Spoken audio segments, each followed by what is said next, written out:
किसान साथियों को एक बार फिर से आपके अपने YouTube चैनल पर स्वागत है। दोस्तों उम्मीद करता हूँ आप सभी बहुत अच्छे होंगे। अगर आप चैनल पर पहली बार आए हैं तो चैनल को सब्सक्राइब कर वीडियो को लाइक कर दीजिएगा और अपने मित्रों को शेयर कर दीजिएगा। दोस्तों आज के इस वीडियो में आपको स्वीट कॉर्न की खेती के बारे में A to Z जानकारी देने वाला हूँ, इसलिए वीडियो के अंत तक आप बने रहिएगा।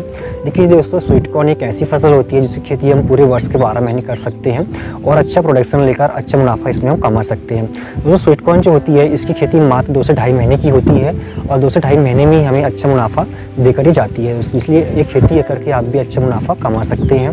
मैं आपको बता दूं दोस्तों, ये जो फसल होती है ये पूरे वर्ष के 12 महीने उत्पादन देकर हमको जाती है, साथ ही इसकी डिमांड मार्केट में अच्छी बनी रहती है।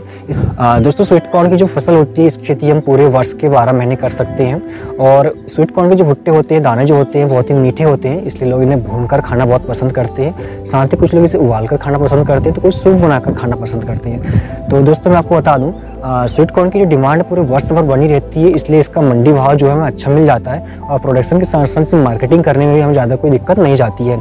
इसी खेती करना भी बहुत आसान है। जिस तरह से हम मक्के की खेती करते हैं वैसे ही स्वीट कॉर्न की खेती की जाती है। दोस्तों मैं आपको बता दूं, इसका दाना मीठा होने के कारण इसे मीठी मक्का भी कहा जाता है।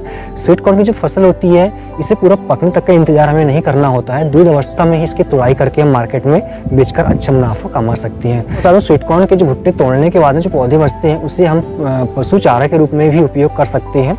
ठीक है, तो इस वीडियो में आपको A to Z पूरी जानकारी देने वाला हूँ कि खेती किस तरीके से करनी है आपको, इसलिए वीडियो के अंत तक आप बने रहिएगा। तो सबसे पहले हम बात कर लेते हैं स्वीट कॉर्न की कुछ उन्नत किस्मों के बारे में। ये जो किस्म है पूरे भारत में ही इस किस्म को उगाया जाता है दोस्तों, और बहुत ही अच्छे उत्पादन देने वाली किस्म है ये। इसके दाने बहुत ही मीठे होते हैं और जो वैरायटीज़ बताने वाला हूँ इनके रेट भी लगभग 3000 प्रति किलो के आसपास आपको मिलेंगे। तो सबसे पहले मैंने रखा हूँ सिजेंटा की शुगर 75 को। ये बहुत ही अच्छी वैरायटीज़ है। इसके बाद में UPL रोजी करके आती है दोस्तों। UPL रोजी जो होती है ये मक्का 2 भुट्टे छोड़ती है दोस्तों।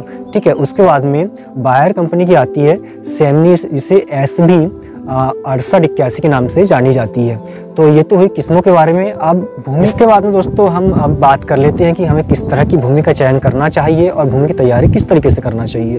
तो मैं आपको बता दूं कि स्वीट कॉर्न की जो खेती है दोस्तों सभी प्रकार की भूमि में हो सकती है, लेकिन रेतीली भूमि, रेतीली दोमट और चिकनी दोमट में इसका उत्पादन हमें अच्छा मिलता है। और ऐसे खेत का आप चयन करें जिसमें पानी का भराव ना हो। साथ ही लवड़ी और छारी युक्त भूमि जो होती है उसमें इसका उत्पादन हमें नहीं मिलता है, तो आप लवड़ी और छारी भूमि में इसकी खेती ना करें। और दोस्तों pH की बात हम करें अगर, तो इसका pH मान जो होना चाहिए भूमि का 6.5 से 7.5 के बीच होना चाहिए दोस्तों।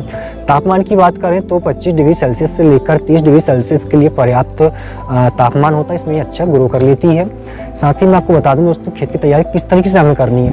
तो सबसे पहले हमें इसकी गहरी जुताई कर लेनी चाहिए। प्लाऊ से इसकी गहरी जुताई करने के बाद में 2 कल्टीवेटर लगाकर इसे हमें समतल कर लेना चाहिए दोस्तों। फिर रोटावेटर चलाकर इसको भुरभुरा बना लेना चाहिए और उसके बाद में पाटा लगाकर इसे समतल कर लें दोस्तों।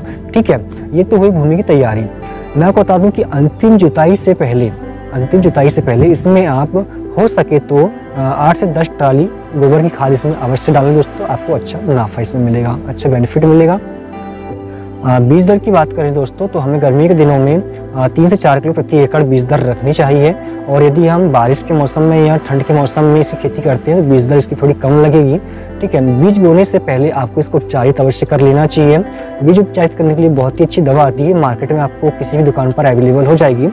वायर कंपनी की आती है, उसको गाउचो करके इस दवा के द्वारा उपचारित कर लीजिएगा, तो इसमें आपको फफूंद और अन्य कीट पतंगा बीजों में नहीं लगेंगे दोस्तों।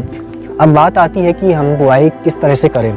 तो बुआई की सिंपल विधि है, इसे आप सिडल से भी बो सकते हैं दोस्तों, या तो कतार से भी बो सकते हैं, या तो आप बेड बनाकर भी बो सकते हैं। तीनों विधि इसलिए उपयुक्त है, तीनों में अच्छे उत्पादन आप ले सकते हैं। अगर आप कतार में बो रहे हैं दोस्तों या मेड़ों पर बो रहे हैं तो इसमें कतार से कतार की दूरी आपकी जो है वो आपको 60 से 65 या 75 सेंटीमीटर होना चाहिए और पौधे से पौधे की दूरी 10 से 15 सेंटीमीटर होना चाहिए दोस्तों। ठीक है, उसके बाद में बीज की जो गहराई है वो 3 से 4 सेंटीमीटर की होना चाहिए। पौधों की संख्या लगभग प्रति एकड़ 30 से 35 हज़ार होना चाहिए, तभी हमको अच्छा मुनाफा इसमें मिल पाएगा दोस्तों। ठीक है, इसके बाद में हम उर्वरक या खाद प्रबंधन की बात करें अगर, तो गोबर की सड़ी खाद तो आपको पहले डालना ही डालना है। उसके बाद में अगर हम रासायनिक खाद की बात करें तो शुरुआत में ही जब हम कहना चाहिए मक्का बोएंगे खेत में, स्वीट कॉर्न को वो लगाएंगे, उससे पहले मिट्टी में हमको कुछ खादों को मिक्स कर देना है। आपको 20 किलो यूरिया लेना है, 50 किलो DAP लेना है, सिंगल सुपर फास्फेट आपको 60 किलो लेना है, 20 किलो पोटास और सल्फर की 25 किलो की मात्रा आपको लेनी है दोस्तों। ये पूरा डोज मिक्स करके आप बोने से पहले खेत में मिला दें। उसके बाद में फिर बीज का रोपण करें आप। उसके बाद में दोस्तों मैं आपको बताऊं सेकंड मतलब खाद का जो डोज होगा आपका ये 15 से 20 दिन के अंतराल में होगा। इसमें आपको लेना है 20 किलो यूरिया, 10 किलो DAP और 5 किलो कोई भी माइक्रो न्यूट्रिएंट्स लेना है आपको दोस्तों।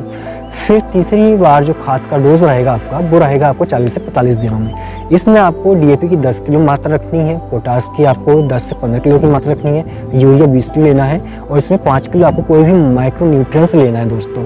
ठीक है, ये पूरा मिश्रण आप इसमें पूरा मिक्स करके पूरे खेत में पौधे में दे दें दोस्तों। इसके बाद में आपको कोई भी खाद नहीं देनी है।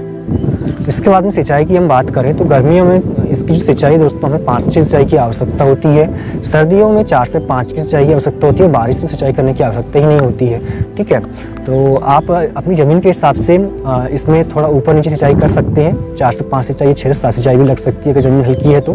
ठीक है, उसके बाद में कुछ खरपतवार की बात करें हम या निराई गुड़ाई की बात करें हम तो निराई गुड़ाई करना बहुत ही आवश्यक होता है, क्योंकि पौधे की जड़ों में जब वायु का संचरण होता है तो उसका विकास भी अच्छा होता है, पौधे का विकास भी अच्छा होता है, उत्पादन भी हमें अच्छा मिलता है। तो पहली निराई गुड़ाई आपको 15 से 20 दिनों में करना है, दूसरी आपको 40 से 45 दिनों के बीच में करना है दोस्तों।